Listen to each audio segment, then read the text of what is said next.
Week one is officially in the books. Now we turn the page to week two. This is Hot Takes and Game Breaks. I'm your boy, Matthew Nepper. He is Taylor Druckenmiller. How's it going, Taylor? It's going, man.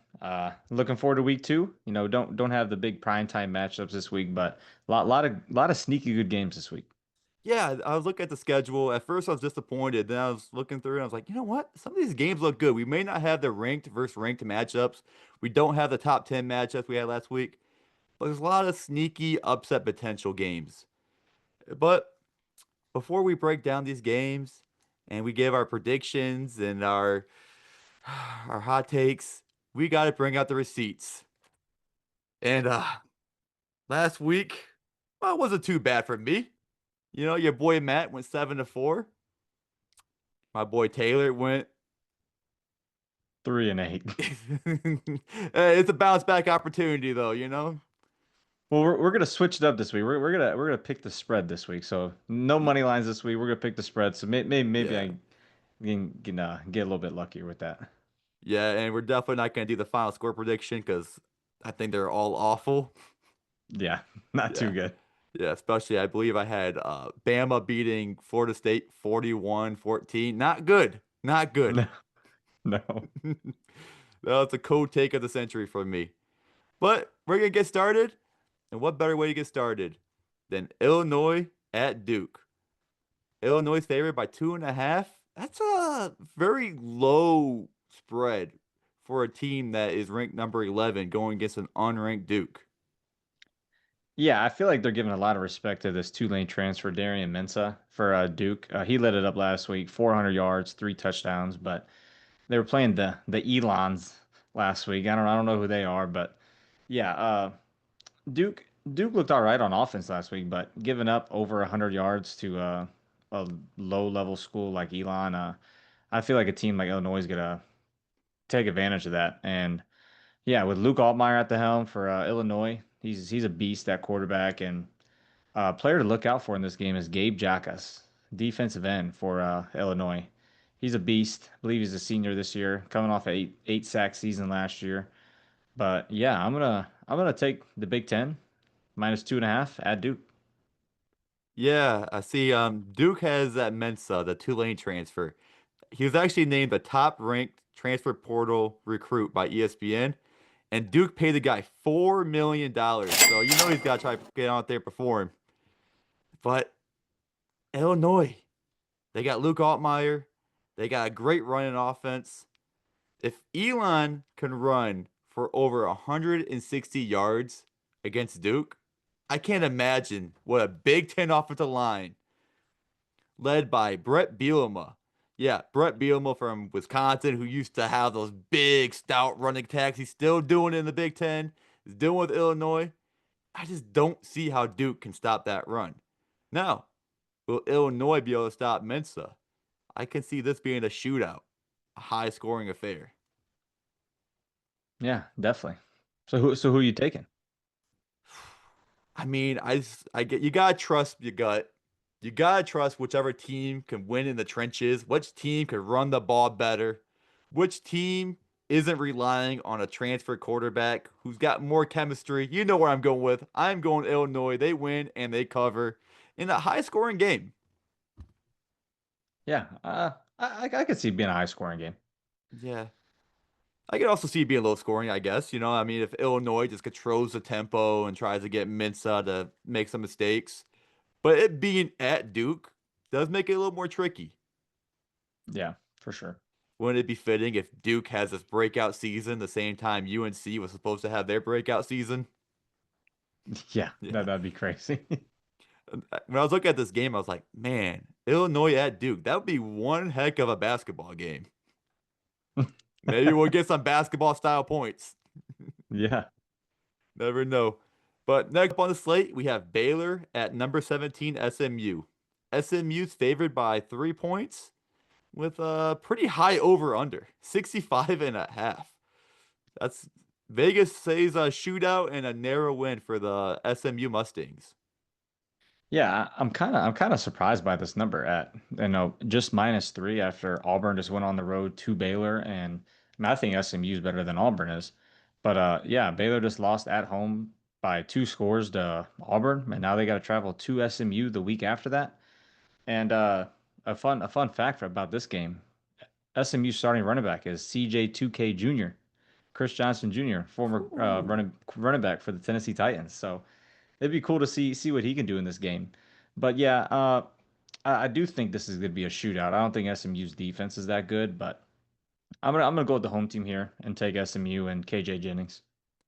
I think Sawyer Robertson is going to go off again. I think Baylor might be the more hungry team, and they shot themselves in the foot so many times against Auburn. I think those week one mistakes are behind them. Give me Baylor. I think Baylor covers easily and an upset. Okay. It's just a feeling I have. I don't know. I think Baylor. I'd be very surprised if Baylor started the season off 0-2. Yeah, I mean, it definitely doesn't make sense, but I mean, when you open the season with Auburn and SMU, I mean, I feel like most teams aren't playing those two high caliber of a teams in week one and week two, but hey, credit to Baylor for actually scheduling tough, I Yeah, guess. yeah. SEC and ACC. It's still weird that SMU is an ACC team. Yeah.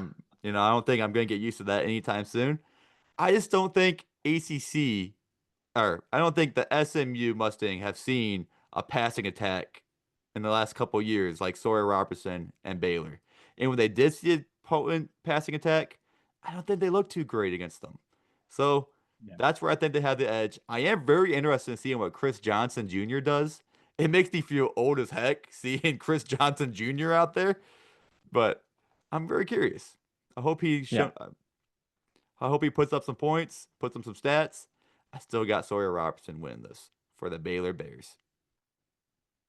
There we go. And now we're going to hit up a couple of Midwest rivalry games. Yeah, week two rivalries. Gotta love it. Iowa at number 16, Iowa State, where Iowa State's favored by only 3.5 at home and the Cyhawk Trophy game. Why do you feel this one playing out?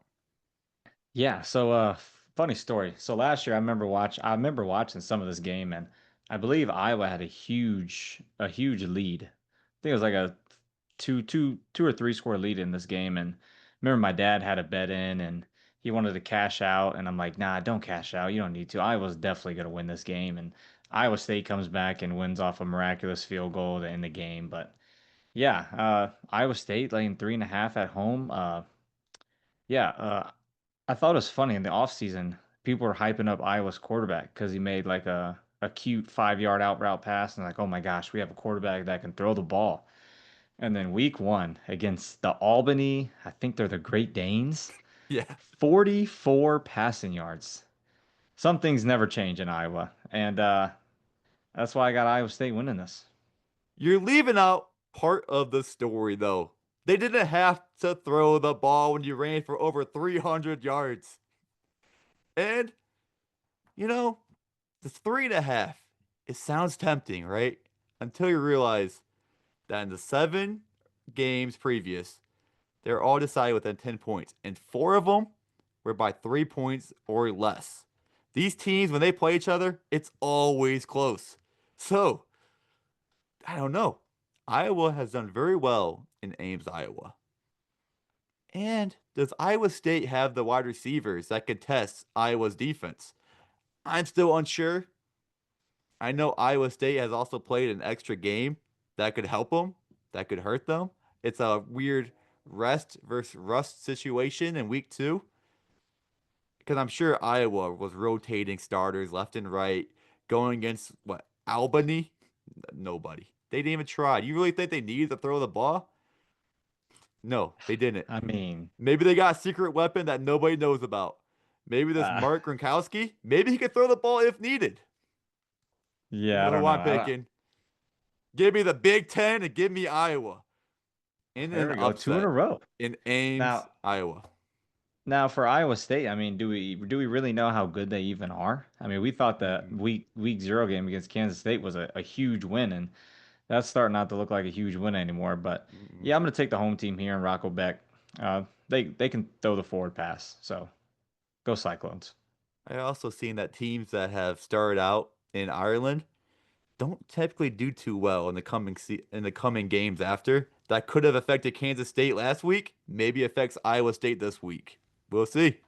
Maybe. Another Midwest rivalry, one that hasn't been played since 2011, if you can believe that.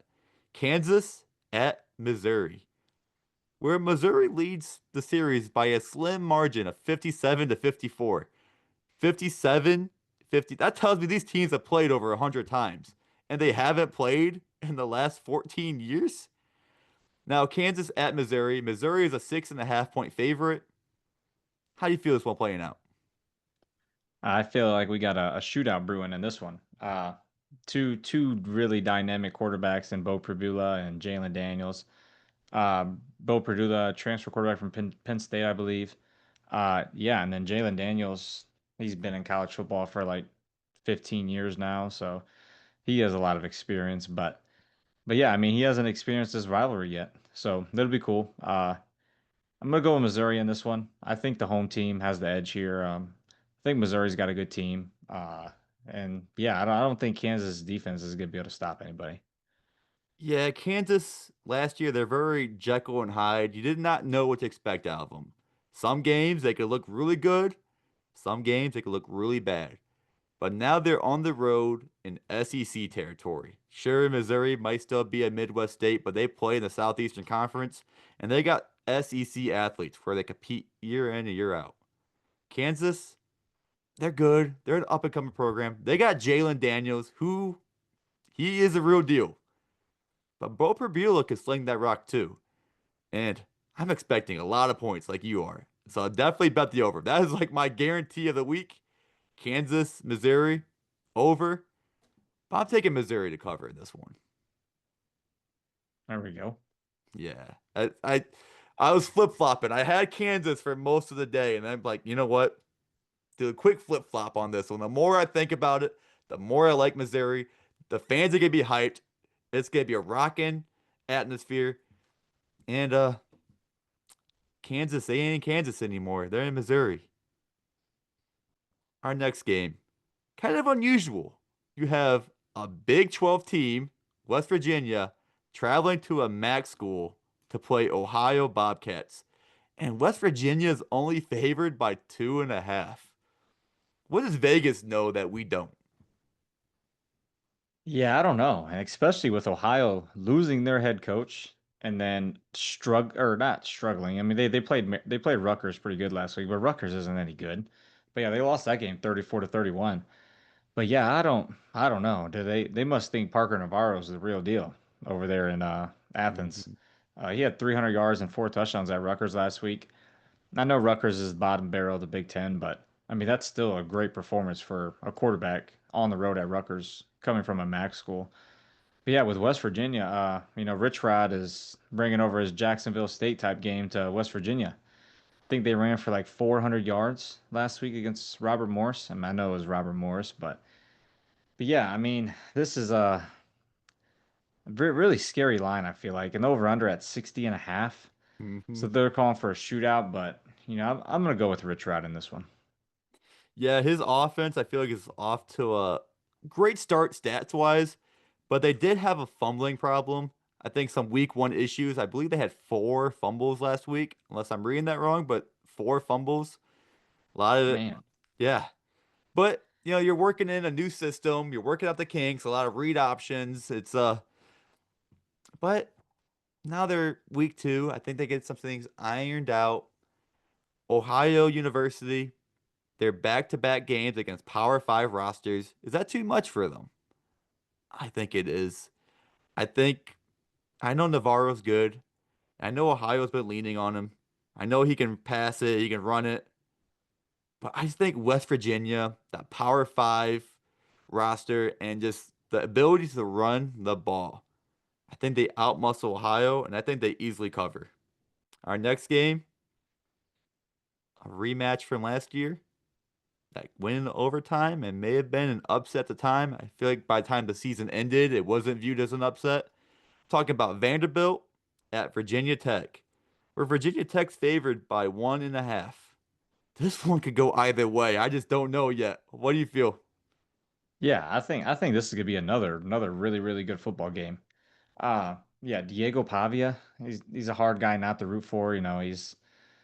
Believe he's a fifth year senior now or whatever. But yeah, Virginia Tech with the outing they had last week, not even scoring a touchdown. They really need to bounce back this week, and I think revenge is on the mind for the Hokies. They're gonna be running into that stadium into Inner Sandman, and that place is gonna be rocking. So yeah, with Vanderbilt winning as a 13.5 point dog last year in an unfinished football stadium at that, I think that embarrassed the Hokies last year. So I'm gonna take the Hokies in this one.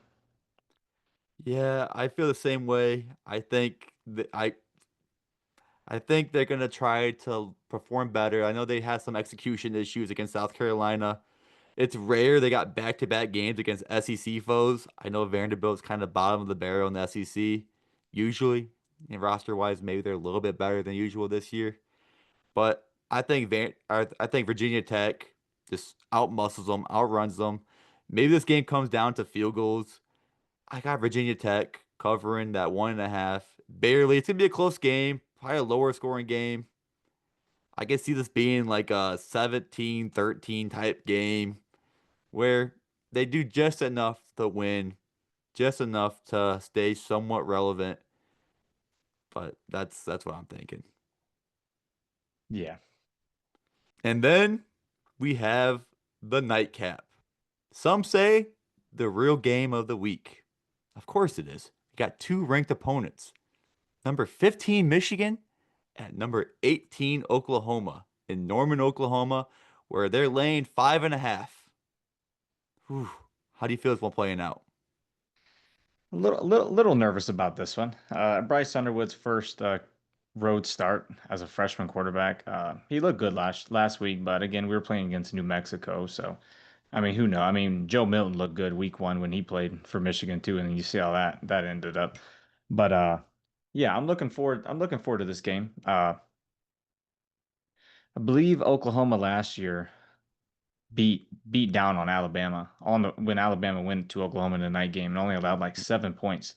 So I'm hoping something like that don't happen to us. I really don't want to go in there and just get beat down. But yeah, I mean, with Justice Hayes at running back and our upgraded receiver room, I feel like from last year that we have, I think they'll be able to make enough plays. And then our defense obviously is lights out. I feel like, I've seen this one stat. We allowed 17 points last week to New Mexico, but we had 29 different guys make a tackle last week. So that just goes to show like, how deep we went on the defensive and the front seven and the back 4 or 5, whatever. But yeah, you know, 5.5, I don't even want the points. I'm gonna be taking University of Michigan. We don't pick against our teams, Matt. We don't do that as Michigan men. So go blue. Hey, hey, I respect it.